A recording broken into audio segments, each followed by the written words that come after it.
चार गुनाह ऐसे हैं जो इंसान को रिस्क हलाल से महरूम कर देते हैं। नोट कर लें उन गुनाहों को।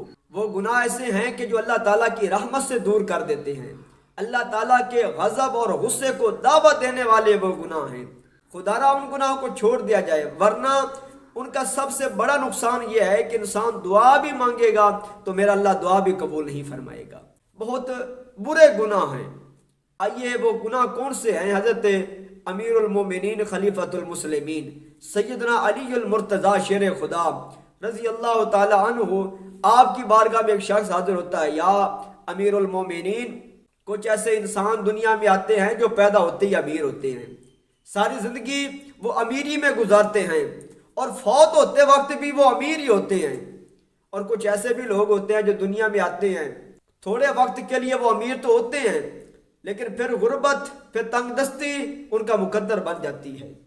वो गुर्बत में वक्त गुजारते हैं। तो क्या वजह है इनकी? आपने फरमाया उनकी वजह सिर्फ चार गुनाह है।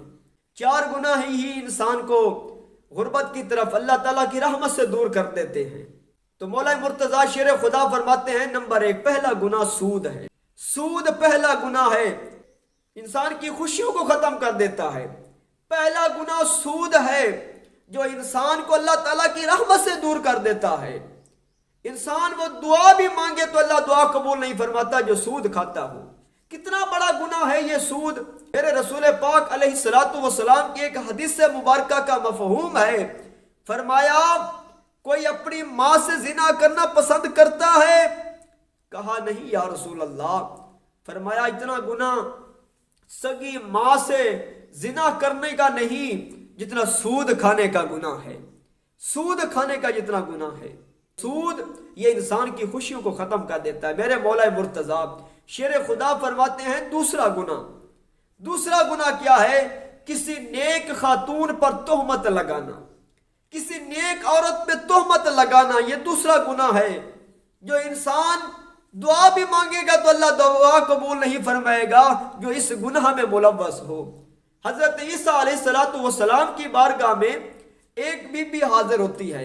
नबी अल्लाह, बड़ा दूर का सफर करके आई हूँ, मसला यह है कि मेरा शोहर 30 साल से फौत हो चुका है। ख्वाब में आता है, कहता है मेरी कब्र पे आ और कब्र खोद के मेरा चेहरा देख। या नबी अल्लाह, मैं क्या करूं? फरमाया चलो चलते हैं तेरे शोहर की कब्र पे। चले गए, जाके कब्र पे खड़े होके हजरत ईसा अलैहिस्सलातु वस्सलाम अल्लाह के हुजूर गिड़गिड़ा के रोते रहे, दुआ मांगते रहे। कुछ लम्हे के बाद फिर आपने फरमाया, ऐ कब्र में सोने वाले उठ और खड़ा हो, अल्लाह के हुक्म से खड़ा हो। वो कब्र फटी और अंदर से वो शख्स बाहर निकला। जब वो बाहर निकला, उसका जो बदन था, बाकी वजूद था, वो तो इंसानी था पर शक्ल मसख हो चुकी थी, उसका चेहरा मसख हो चुका था। खुद उसकी बीबी, उसकी औरत, उसकी ज़ौजा जब अपने शौहर को देखती है और चीख मार के गिरती है और बेहोश हो जाती है। ईसा अलैहिस्सलाम ने फरमाया, ओ बंदे खुदा, ऐसा क्या गुनाह करता था कि तेरी शक्ल ही बिगाड़ दी गई, तेरी शक्ल ही मसख कर दी गई। वो कहने लगा, हजरत मैं दुनिया में नेक औरतों पे तोहमत लगाया करता था और कब्र में आया हूं तो मेरी शक्ल को बिगाड़ दिया गया, मेरी शक्ल को मसख कर दिया गया और कयामत वाले दिन मैं उन लोगों के साथ उठाया जाऊंगा जिनकी शक्लें मसख हो चुकी हैं। तीसरा गुनाह हजरत अली अल मुर्तज़ा शेर खुदा रज़ी अल्लाह ताला अन्हु फरमाते हैं, शिरक करना है। शिरक करना, खुदा के बराबर किसी को शरीक करना, ये इतना बड़ा गुनाह है कि अगर कोई शख्स जमीन व आसमान तक गुनाह करता रहे, हो सकता है अल्लाह की रहमत उसे माफ कर दे, हो सकता है कि कयामत वाले दिन मेरा अल्लाह उसे माफ कर दे, उसकी बख्शिश कर दे, लेकिन जो शिरक करके आएगा मेरा अल्लाह उसे कभी नहीं माफ करेगा, उसे कभी नहीं बख्शेगा, उसे कभी माफी नहीं मिलेगी। ये शिरक है।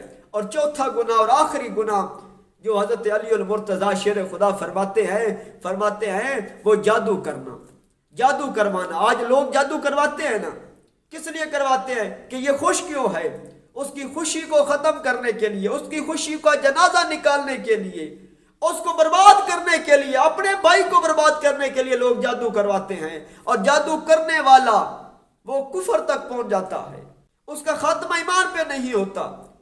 جو شخص ان 4 گناہوں میں ملوث ہو یا ان میں سے کسی ایک میں بھی ملوث ہو، سمجھو اس کی زندگی تنگ ہے، وہ اللہ تعالیٰ کی رحمت سے دور ہے، وہ دعا مانگے گا اللہ اس کی دعا قبول نہیں فرمائے گا۔